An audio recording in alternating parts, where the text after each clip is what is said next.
आजकाल अख्खा Maharashtra big boss मराठीच्या नादाला लागला आहे. एखाद्या वेळेस जेवणाची वेळ चुकेल, पण 9 वाजता टीव्हीवर येणाऱ्या बिग बॉसची वेळ कोणीच चुकू देत नाही. सुरुवातीला हा शो करून तरुणांना जास्त आवडत होता.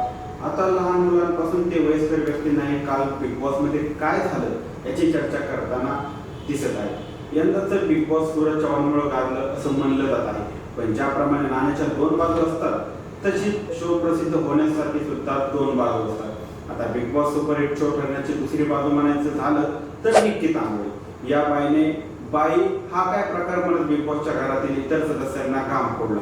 पण ही निक्की आहे कोण, ती या शो मध्ये करते काय आणि ती या शो मध्ये आली कशी, हे सगळं जाणून घेऊया याच व्हिडिओच्या माध्यमातून. नमस्कार, मी सनी आणि तुम्ही पाहताय दैनिक राजगोपाल. निक्की तांबोळीचा जन्म 21 ऑगस्ट 1996 साली छत्रपती संभाजीनगरच्या एका मराठी कुटुंबात झाला.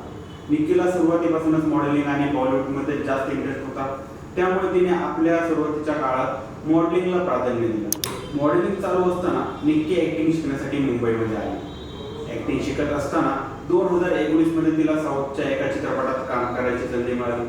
तो चित्रपट होता फॉर. त्यानंतर निक्कीने पंचाना 3 चित्रपटामध्ये दिव्या पात्राची भूमिका बजावली. त्यानंतर ती आणखी एका तेलुगू चित्रपटात काम केले. 3 चित्रपट करूनही निक्कीला आपली ओळख निर्माण करण्यात यश आलं नव्हतं. त्यामुळे बिग बॉसच्या 14व्या हंगामात तिने एंट्री केली. सरळ बोलणं, गोड दिसणं या सगळ्या गोष्टींमुळे निक्कीने हिंदी बिग बॉस 2019चा 14वा सीझन गाजवला.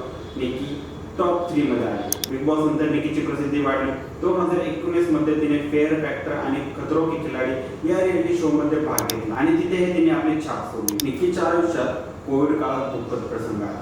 तिच्या मोठ्या भावाचा कोरोनामुळे मृत्यू झाला.